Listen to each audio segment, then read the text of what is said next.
వద్దు వద్దు, నన్ను వదిలే. మా నుంచి తప్పించుకోవటం అంత సులభం కాదు. నేను పరిగెత్తి అలసిపోయాను. ఏం కావాలి? నీ ప్రాణం అక్కర్లేదు, నీ ఆస్తి అవసరం లేదు. ఏదో అవసరానికి 2000 అప్పటిలా చంపేపోతున్నాను జీవాజీ. ఆయన అప్పు తీసుకున్న తప్పించుకుని తిరగాలి కానీ ఆపేసి మీకు అక్కడ పెట్టండి. కొత్త అప్పు ఇవ్వకూడదని. ఇదిగో వెంకీ, కావాలంటే నీకు ఇచ్చిన పాత బాకీ మర్చిపోతాను, నన్ను వదిలే. మీరు మమ్మల్ని వదలనా? మేము మిమ్మల్ని వదలలేమండి. మీ దగ్గర అప్పు తీసుకున్న నిజం మమ్మల్ని నీలా వెంటాడు. అందుకు నన్ను ఎంత ఆడుతున్నారా? నన్ను అంతగా అయిపోలేదు. ఉండి లేదంటే మొత్తం లేకుండా పోతారు. ఇప్పుడు మీకు ఇస్తే జరిగేది అదే. ఇస్తే ఇవ్వండి, లేకపోతే మానేయండి, అంతేగాని శుక్రవారం పూట అశుభ మాటలు మాత్రం ఆడకండి. శుక్రవారం లేదు, శనివారం లేదు, అసలు వడ్డీ వ్యాపారం చేయడం లేదా? జీవాజీ, డిస్కషన్స్ అనవసరం. ఇప్పటికి 18,000 ఇచ్చారు, ఇంకో 2,000 ఇస్తే 20,000 రౌండ్ ఫిగర్ అవుతుంది. 2 రోజులు తిరిగి ఇచ్చేస్తాం. వీళ్ళకి ఇప్పుడు దాకా ఇచ్చింది 14,000 కదా, 18,000 అంటాడేమిటి పెచ్చనాయాలు? పడ్డాడు కక్కుర్తాడు. సంగతి వరకు తెలుసు. అసలేనయ్యా, ఇదే నేను మీకు ఇచ్చే ఆఖరి అప్పు. మీరు ఇచ్చిన ప్రతిసారి ఇలాగే అంటారు. ఇతనే వచ్చిందని తగలేయకుండా ఊరికే వచ్చింది ఏంటి? అబ్బాయి ఏం లేదండి. జాగ్రత్తగా ఉపయోగించి పైకి రావాలయ్యా. సరే, ఈ 2,000తో 20,000 సంపాదిస్తారు. అదే కూర్చొని ఆలోచిస్తాం. ఆ జీవగాడు ఎప్పటికైనా జీవితంలో పైకి రావాలంటాడు. రోజు ఇంత పైకి వస్తాం తెల్లడికి. రే, మనం దొరికిన వాళ్ళ దగ్గర అప్పు చేసి తాగెత్తనం. ఇలా ఎన్నాళ్ళు ఇచ్చే వాళ్ళు ఉన్నన్నాళ్ళు తెలిసిన వాళ్ళందరూ అయిపోయారు, ఇంకెవరు మిగిలారా? అందుకే నేను ఎప్పుడూ అంటూ ఉంటాను, సర్కిల్ బెంచ్ మని ఒక రెండో పెంచుకుందామన్నా ఎవడు కోఆపరేట్ చేయట్లేదా? మనం చూస్తేనే జంప్ అక్కడ. అరే వడ్డీ ఎంతైనా పర్వాలేదు, అప్పు ఏంట్రా అంటే ఒక ముందు రాడే. ముందుకు వస్తే వాళ్ళు వెనక్కి వెళ్తారని భయం. భయం భయం భయం, ఎక్కడ చూసినా భయం. ఎన్నాళ్ళు భయం?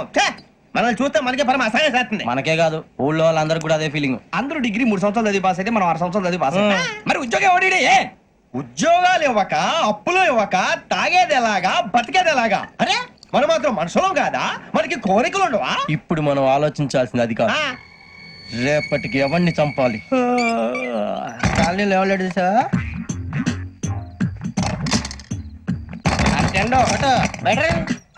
నువ్వా వెంకీ? ఏంటి వెంకీ ఈ టైంలో వచ్చా? నీతో మాడే పని ఉంది, దా చెప్తా. ఏ బాగా నిద్రొస్తుందా? సరిగానే రే, నువ్వు మమ్మల్ని చూసే తలిపేసావా? మామూలుగా వేసాను. మామూలుగా వేసేవాడివి. మేము రావడానికి 1 నిమిషం ముందో, మేము వెళ్ళాక 1 నిమిషం తర్వాత వేయాలి కానీ బిలాల్ రాజా, నాకు నిద్ర వచ్చి పడుకుందామని తలుపేసుకున్నాను. అయినా నా ఇంటి తలుపులు నేను అడిగేసుకోవాలంటే తప్పు చేసిన కాక ఇంకా గేర్ సమాధానం చెప్తావా? మీ ఇంట్లో పెళ్లిడికి వచ్చిన ఆడపిల్లలు ఎదురున్నారు. ఇదిగో అమ్మాయిలు, మీతో ఎప్పుడైనా యథాశాలు వేసానా? విన్నారా? తలుపులు వేసావు. అనవసరంగా గొడవ ఎందుకు ఇక్కడి నుంచి వెళ్ళండి. గొడవ? మీ ఇంటి మీద పడి ఎప్పుడైనా గొడవ చేశానా బిని గారు? లేదు బాబు. విన్నారా? చెప్పు, మమ్మల్ని చూసి తలుపులు ఎందుకు వేసుకున్నావు? అరే మాకు అప్పించిన వాళ్ళు కూడా మమ్మల్ని చూసి ఎప్పుడు తలుపులు వేసుకోలేదు. ఏం చేయాలి? మరి నువ్వు ఎందుకు వేసుకున్నావు? బాబు టప్ అయిపోయింది, బుద్ధి తక్కువ వేసాను చాలా. అంటే మా మొఖాల మీద తలుపులు వేసామని ఒప్పేసుకుంటున్నావు? ఒప్పుకుంటున్నాను. సరే ఇప్పుడు చెప్పు, మా మొఖాల మీద తలుపులు వేసేంత తప్పు మేము ఏం చేసామరా? బాబు తప్పైపోయిందని అంటున్నారు కదా, వదిలేయండి బాబు. అదే తప్పు మేము చేసి మమ్మల్ని వదిలేయమంటే మీరు వదిలేస్తారా బిని గారు? తప్పని ఒప్పుకుంటున్నాడు కదా అయ్యా. ఇప్పుడు టైం 11 అయింది, వెళ్ళి పడుకోండి. 11 అయిందా? కొమ్ము ఉంచాడు కదా. నాకు సంబంధం ఏంటి? ఉంది, సంబంధం ఉంది. 11 గంటలకి నా క్లోజ్ ఫ్రెండ్ ఢిల్లీ వెళ్తున్నాడు. 5,000 అప్పిస్తానని ఎయిర్పోర్ట్ రమ్మని చెప్పాడు. నీ గొడవలో పడి ఆ సంగతే మర్చిపోయాను. ఇప్పుడు నాకు జరిగిన నష్టానికి భర్తీ ఎవరు చేస్తారు? మీరా మీరా మీరా? ఎవడు పడితే ఎందుకు చేస్తాడా భర్తీ? భలే వాడి నువ్వు. తప్పు ఎవడు చేసినా వాడే చేస్తాడు. దానికి కారణం ఈ 10 మనిషే కదా. వాడే చేస్తాడు. యజ్ఞాత షడద్వాతీత రూపిణి అవ్యాజ కరుణామూర్తిరజ్ఞానాధ్వాంత దీపిక. బీరు రమ్ము కలుపుకూడదు, తలకే పట్టేసింది. ఏంటే చదువుకుంటున్నావా? చదువుకో చదువుకో. దేనైనా వెనక్కి తీసుకురావాలం గానీ కాలం వెనక్కి తీసుకురావడం ఎవడి వల్ల కాదు. టైం విలువ గురించి నువ్వు మాట్లాడడం. నువ్వు ఎలా పోతే నాకెందుకులే. ఏమ్మా నీ పూజ అయిందా? తలకే పట్టేసింది, కాస్త మజ్జిగుంటే ఇవే. మా నాయనే అందరూ పొద్దున్నే లేచి టీలు కాఫీలు అడుగుతుంటే నువ్వు మాత్రం మజ్జిగ అడుగుతున్నావురా. కాఫీలు టీలు తాగే స్టేజ్ వాడు ఎప్పుడో దాటిపోయాడు. రాత్రి తాగింది దిగాలంటే మజ్జిగే తాగాలి. నువ్వు తల దించుకోవడం ఎందుకురా? నీలాంటి యదవనగానందుకు నేనే దించుకోవాలి తల. రాత్రి సుబ్బారావు గారి ఇంటి మీద గొడవకి వెళ్ళేవంటగా. అయిపోయాడు మీకు. ఏ మళ్ళీ గొడవ కెడతావా? నీ దెబ్బకు భయపడి రాత్రి తలుపులు తీసి పడుకున్నారంట. తెల్లారగా టైంట్లో దొంగలు పడ్డారు. ఆడింట్లో ఉందిలేండి, పట్టుకుపోవడానికి అక్కడ కూతురు తప్ప. ఎన్నాళ్ళు ఇలా బేవర్స్గా తిరుగుతావురా? ఇన్నాళ్ళని ఏం ఫిక్స్ అవ్వలేదండి. చిచి నాన్న, అమ్మా, కంబైన్ స్టైల్స్ కి ఫ్రెండ్స్ ఇంటికి పిలుద్దాం అంటే వీడికి భయపడి ఎవరు రావడం లేదు. నేనే చేశానే. వాళ్ళ వంక అదోలా చూస్తున్నావంట. గొప్ప ఫిగర్ అని అదోలా చూస్తాను. ఏదో మోహాలు వేసుకుని చదిగా ఆ గొంతు ఆ వాలకం చూడలేకపోతున్నాను రా బాబు. చిన్నప్పుడు వచ్చి నా అలాగే ఉన్నావు, తెగ ముడిచిపోయారు. ఇప్పుడు నచ్చట్లేదు నాన్నగారు మీకు? నేను యదవలతో డిస్కస్ చేయను. నేను చేస్తాను. మీరు చెప్పదలుచుకుంది ఏమిటో చెప్పండి. ఇంక చెప్పేదే ఉంది. నువ్వు ఇలా గాలికి తిరుగుతుంటే నేను తిండి పెట్టలేను. నాన్నగారు ఇప్పుడు శుక్ర మహాదశి 4వ పాదంలో ఉంది. నేను ఇప్పుడు ఏం చేసినా కలిసి రాదు. శనిగారు సెంటర్ లో కాసేసి నన్నే చూస్తాడంట. వాడు అలా సైడ్ అయిపోయి నేను ఏదో ఒకటి అవుతాను కదా, మీరు కంగారు పడకండి. ఇవన్నీ ఆ జగదాంబ చౌదరి గారు చెప్పాడా? జేసీ గారిని గాడు గిడు అనకండి బాబు, మీకే మంచిది కాదు. అబ్బా ఊరుకోండి, ఎవరి నమ్మకాలు వాళ్ళవి. ఎరా ఇంతకీ ఆ శనిగాడు సైడ్కి ఎప్పుడు వెళ్తాడంట? నేను పోయా. సెంటర్ లోకి రావాలమ్మా. మరి ఆ గురువు సెంటర్ లోకి ఎప్పుడు వస్తాడంటావు? అవన్నీ మనకి తెలుస్తాయి అంటే జేసీ గారు తెలుస్తాయి. నాన్నగారు ఒక 1000 రూపాయలు ఇవ్వండి, నెక్స్ట్ నుంచి అన్ని అడిగేసి వస్తాను. ఎదిగిన కూతురు గుండెల మీద కుంపటైతే నీలాంటి బేవార్స్ కొడుకు క్లైమోర్ మైన్స్ లాంటి వాడు చీదరిదుడా. ఆ జేసీ గారు పోయాక వీడు నేను అమ్మ నువ్వే ఫీల్ ఓకే. ఆయన కావాలని అంటున్న మాటలు కాదు, ఆయన దేవుడు. కానీ ఆ శనిగాడు ఆడి కాన్సన్ట్రేషన్ అంతా నా మీదే పెట్టేశాడు. మరి ఇప్పుడు ఎలాగరా నాన్న? ఆ పని మీద డబ్బులు అడుగుతుంటే నిసుకుంటున్నాడు. పోనీ నువ్వేనా ఇవే? నా దగ్గర కూడా లేవురా.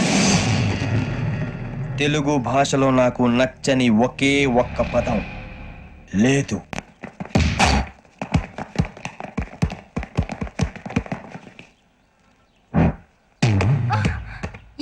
అరే సూరే, బాల్ తీసుకురారా. సారీ ఏదో పరప బాలి. బాస్కెట్ బాల్ మాలాంటి ఆడాలి. మీలాంటి మాసన కొడుకులు ఆడితే ఇలాగే ఉంటది. ఇలాగే ఇలాగే ఇలాగే ఇలాగే ఉంటది.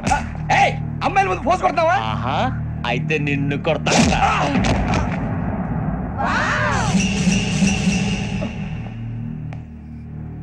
వాడు అమ్మాయిలు ఉన్నారని చూడరా ఎరా రెచ్చిపోతున్నాడు.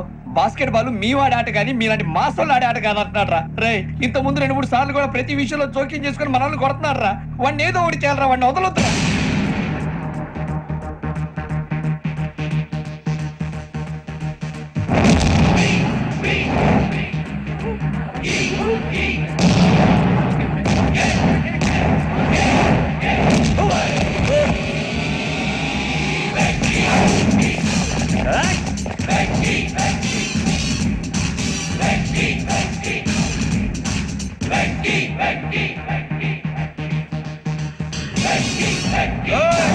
ఆడపిల్లలంటే ఎవరికైనా దెబ్బ తగిలితే అయ్యో అంటారు, మీకేమో ఎవరైనా కొడితే కామెడీ. కొట్టినోళ్ళు మీ దృష్టిలో హీరోలు. ఇప్పుడు నేను పచ్చడి పచ్చడిగా కొడేస్తాను, నేను హీరోని అయిపోతానా? అయిపోతానా? అయిపోతానా? ఏంట్రా రెచ్చిపోతున్నావు? మాకు ఛాన్స్ ఇవ్వా? అసలు వచ్చిందే నీకోసం. మా ఓటు బ్యాక్గ్రౌండ్ తెలియక అడమే చేసావు. ఇప్పుడు నీకు అప్పుడు అయిపోతున్నా రే. వాడి బ్యాక్గ్రౌండ్ సరే, అసలు నీ బ్యాక్గ్రౌండ్ ఏంట్రా? నాకు సెపరేట్ బ్యాక్గ్రౌండ్ అంటూ ఏం లేదురా. నేను ఎక్కడ నిలబెడితే అదే నా గ్రౌండ్. అంత పుడింగువా? తెల్దా?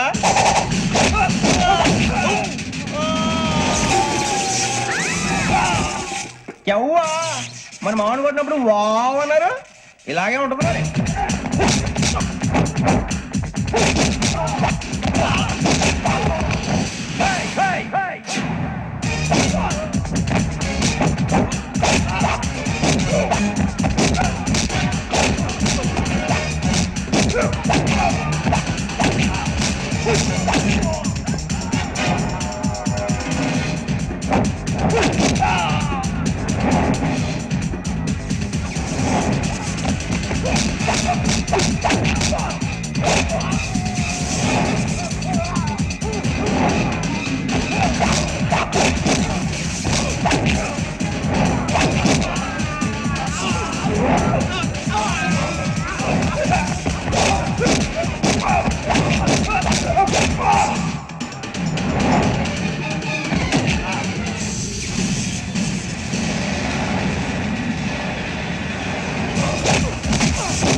సూర్యబాబు,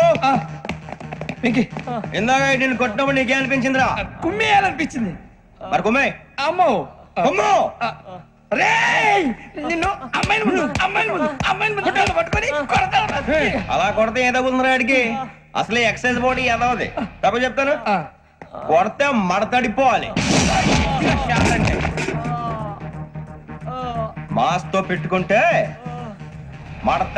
మడతడిపోద్ది.